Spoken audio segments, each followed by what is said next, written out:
Hello, everyone, and welcome back to English Voices, your home for clear English and relaxed everyday conversation. Hi, everyone. It's great to have you with us. I'm Sarah. And I'm Max. On this channel, we make learning everyday English easy and fun. If you find our sessions helpful, we'd love your support. Don't forget to subscribe and like this video. Yes, thank you. It means a lot. Today, we're diving into a topic everyone can relate to. That's right. We're going to be talking all about our jobs. Let's jump right in. So, Sarah, how are you doing today? I'm feeling wonderful today. How about you, Max? You look a little sleepy. I am a bit tired, but I'll survive. I had a very early start this morning. It was still pitch black outside when I woke up. Oh, dear. What made you wake up so early? My cat decided 4 a.m. was the perfect time for his breakfast service. He's not exactly quiet about it. Your cat is such a character. What's his name again? His name is Milo. He's a fluffy gray cat with these huge, expressive eyes. Oh, I remember Milo. He's so cute. He's cute when he's not acting like a tiny, furry alarm clock. So, did you manage to get enough sleep? Hardly. I think I got about 5 hours in total. Wow. I hope you have enough energy for our chat today. Don't you worry. I'm powered by coffee and ready to go. Perfect. So, today's topic is jobs. Max, what is it that you do for a living? I'm an illustrator. An illustrator. That sounds fascinating. What does an illustrator's work involve? I create digital drawings and graphics for companies, mobile apps, and various businesses. Digital art. How fun. What sort of things do you typically draw? I design things like icons, website backgrounds, and small characters. That's neat. What's an icon exactly? An icon is a small symbol that represents a function or an idea. Think of the little picture of a phone you tap to make a call, or the logo for an app. Ah, I get it. So you create images that people interact with all the time. Exactly. I also make graphics for posters and websites. My goal is to make information clear and visually appealing. Do you enjoy being an illustrator? I absolutely love it. It's creative, and every project is different. It can be challenging at times, though. What makes it challenging? Well, sometimes a client will ask for a change, and after I make it, they'll decide they liked the original version better. Oh, that must be a bit frustrating. It can be, but it's all part of the process. I've learned to be very patient. Patience is definitely a virtue. Now, do you want to take a guess at what my job is? I think I already know this one. You're a teacher, aren't you? You got it. I'm an English teacher. That's a fantastic profession. Who do you teach? I teach children, mostly between the ages of 7 and 11. That's a great age. Is it a loud classroom? It can get very noisy, but it's also a lot of fun. Their energy is boundless. My students really enjoy singing songs and playing educational games. Do you join in on the singing? Of course. We sing about the days of the week, different feelings, the weather, you name it. Can you give us a sample? Oh, definitely not right now. Perhaps another time. All right, I'll let it go for now. So, Sarah, do you enjoy being a teacher? I adore it. It's tough, but it's incredibly rewarding. Rewarding. Can you explain what that word means? Of course. When something is rewarding, it gives you a deep sense of satisfaction because it feels important. When my students finally understand a new concept, I feel so proud. I know that feeling. It's the same for me when a client loves the final artwork. It's a great sense of accomplishment. So it sounds like both of our jobs are rewarding in their own ways. Definitely. Where do you work? Is it a large school? No, I work at a small language school just a short walk from my apartment. That's really convenient. It is. My commute is about an 8-minute walk. That's incredible. I work from home, so my apartment doubles as my office. How do you find working from home?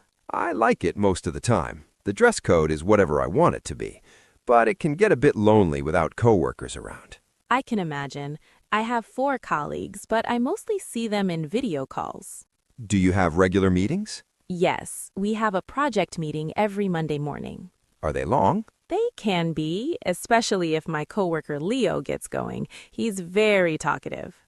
But is he entertaining? He's hilarious. We always have a good laugh, which is the best part. Our teacher meetings are a bit more formal. We talk about curriculum and student progress. That sounds important, but maybe not as fun. Usually not, but my boss, Mrs. Parker, sometimes brings muffins, which helps. A boss who brings muffins is a great boss. She really is. So, Sarah, what kind of skills are essential for teaching? Patience, first and foremost. A whole lot of it. Kids can ask the same question a dozen times. I also need to be organized and compassionate. Children learn best when they feel safe and supported. You are definitely both of those things. Thank you, Max. What about for your job? What skills are crucial? Strong drawing ability, for one, also a good handle on design software, creativity, and excellent listening skills. Listening?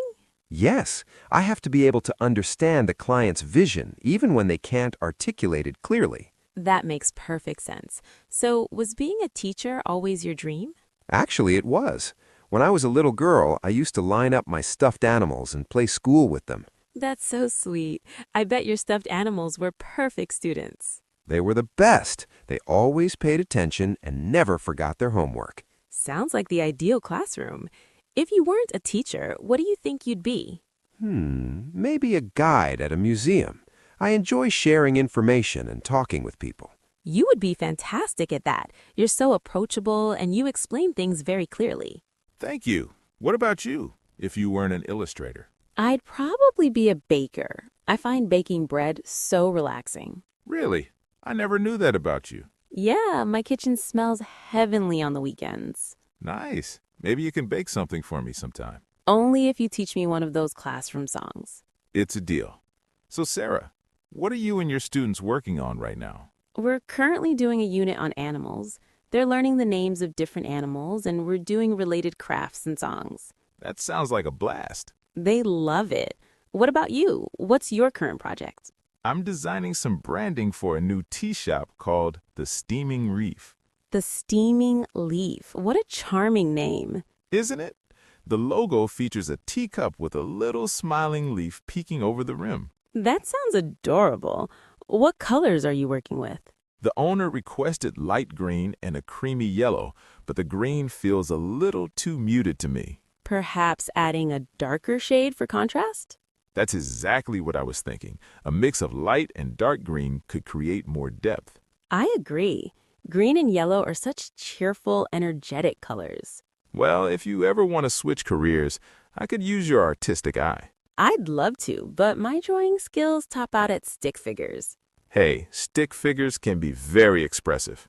Okay, let's do a quick vocabulary review for our listeners. Great idea. First word, client. A client is a person or company that pays you for a service. For example, the tea shop is my current client. Next up, rewarding. If a job is rewarding, it makes you feel good because it's meaningful. Helping a child learn to read is a rewarding experience.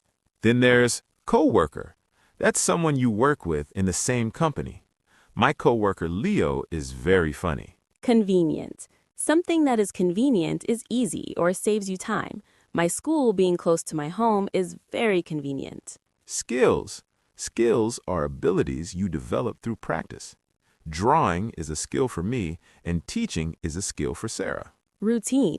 A routine is a set of actions you follow regularly. My morning routine includes making coffee and preparing for my classes. Project. A project is a specific piece of work with a start and an end. Designing a logo is a project. And finally, responsibility. A responsibility is a duty or something you are expected to do. It's my responsibility to create a safe learning environment for my students. Let's repeat those one more time. Client, rewarding, coworker, convenient, skills, routine, project, and responsibility. That was a great review. And for our listeners, don't feel pressured to learn all these words at once. Just pick one or two to focus on. Exactly. Learning a language is a marathon, not a sprint. Be patient with yourself. Before we go, we have a question for you. What do you do for work, or what is your dream job? Let us know in the comments below. You could write, I am a doctor, or I want to be a writer. We love reading your comments. And if you have suggestions for future topics, please share them. Thank you all so much for tuning in and for your support. It helps our channel grow. Yes, thank you. Keep up the amazing work with your English learning. We'll see you in the next video. Bye for now.